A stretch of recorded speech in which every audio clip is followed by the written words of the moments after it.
Welcome back to the Haven Homestead podcast, where we learn and grow together on our way to living more sustainable lives. My name is Chris, and today we are on episode 15. We're going to be talking about the 5 pitfalls of off-grid or homestead or sustainable living, and how to avoid them. Just a reminder, you can find all of this information on our website, along with all of our back episodes at havenhomestead.com. Also, please consider supporting us at Patreon. That's patreon.com/havenhomestead. And you can keep this show rolling and the good stuff coming, helping people out. We're going to be teaching a class here on the 22nd through Centralia College. And we're going to be teaching about how to take care of and then butcher chickens.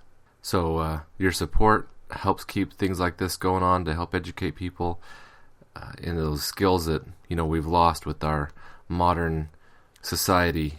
All the people buying their food at the store and not understanding where it comes from and not being part of the food that they eat. So today our podcast is on the 5 pitfalls of homesteading and how to avoid them. So the first pitfall, or the first hazard that you want to look out for, is not having a financial plan, not preparing yourself financially for the sustainable or the homestead lifestyle. A lot of people want to get out of the city or get away from the rat race, as it were, or just go out to a cleaner place. I actually tutored a boy from China. His mom said that everything was so polluted in the city that they lived in that his health he was always sick, and he was always having a hard time breathing and stuff like that. And so they wanted to move away from the city, and they moved to Thailand, actually, to help him go to school. And she says that he's much healthier in the place that they moved to. I'm not sure if they're in the city or not, but just the city they were living in was just very, very polluted, and I think that's one reason a lot of people want to get out of a lot of people that do want this kind of lifestyle come out to the country, is to get away from the pollution and the hectic pace of life. But some of them don't have a financial plan in order. Starting out, especially the way we start on our homestead, we came to a piece of land that was just forest. There were trees and brush and lots of undergrowth, but there wasn't any improvements. It was just bare land.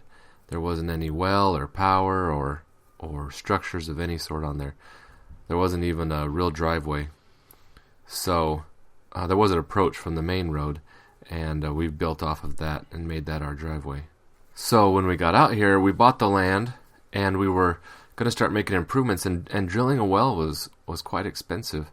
And putting on a septic mound was almost 3 times what it was to drill a well, because of the way our septic system has to be designed. And getting power out here and everything was very expensive. So when you go to start the homesteading life, it's important to have a financial plan in order. Know where your income is coming from. Know how much you can spend, what your budget is, and pace yourself. Everything doesn't have to happen at first, and that's going to come into here later. We'll touch on that a few times.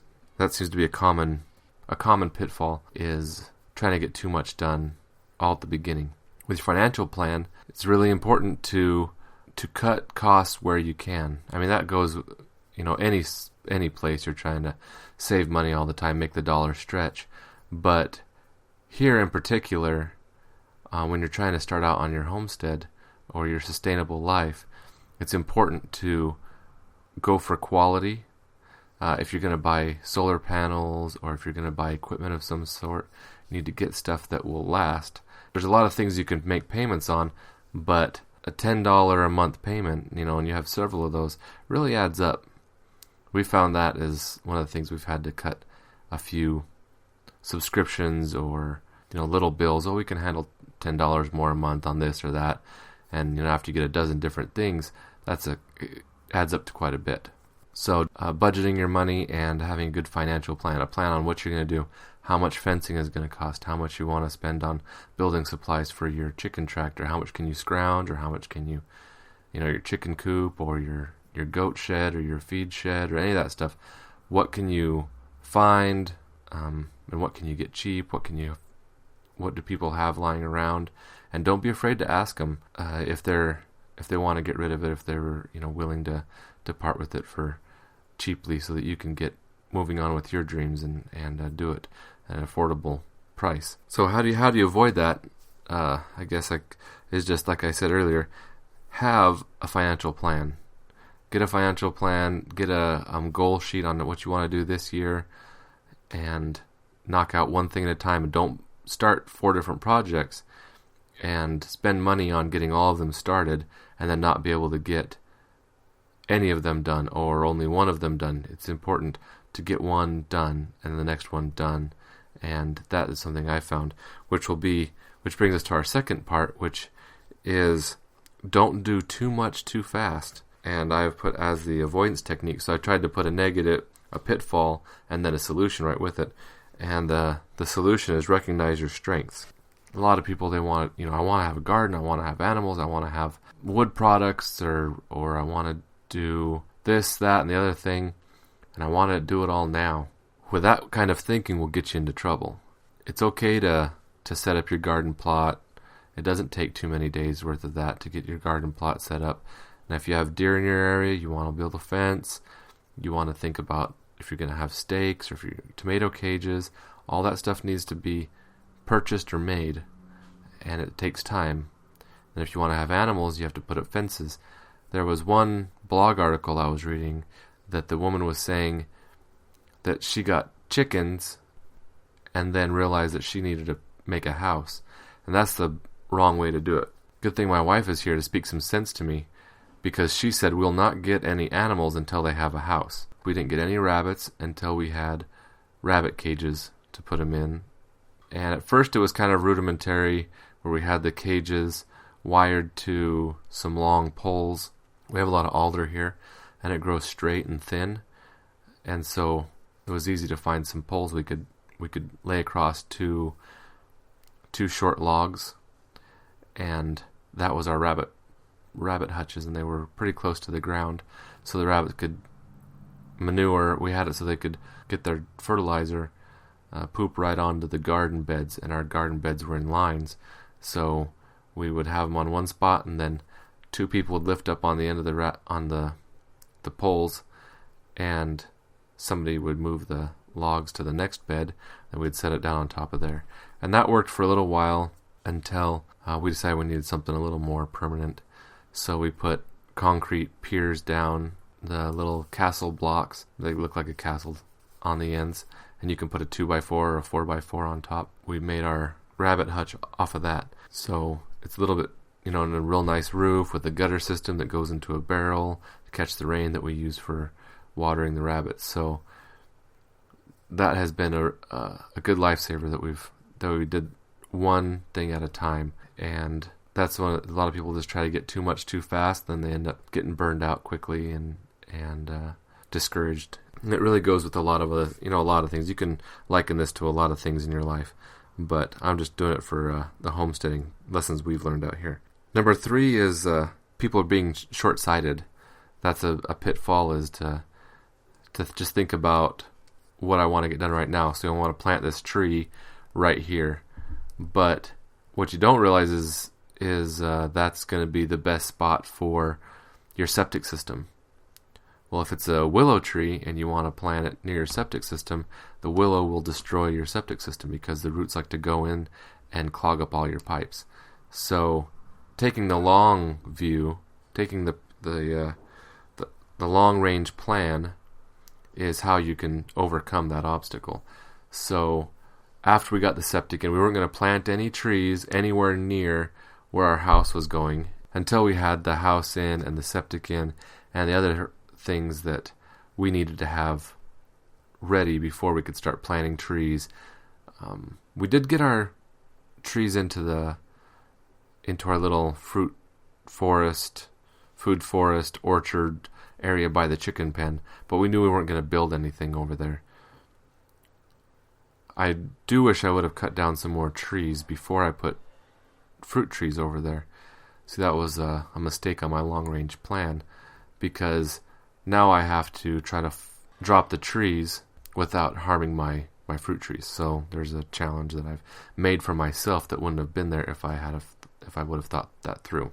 The fourth pitfall I have here is not including your family in your plan. So not thinking about what your children are going to do, or what your wife wants to do, or husband, or if you have a brother or sister, if you're lucky enough to have family close by, or whatever the case may be, or not lucky enough to have family close by, whatever your particular situation is, plan for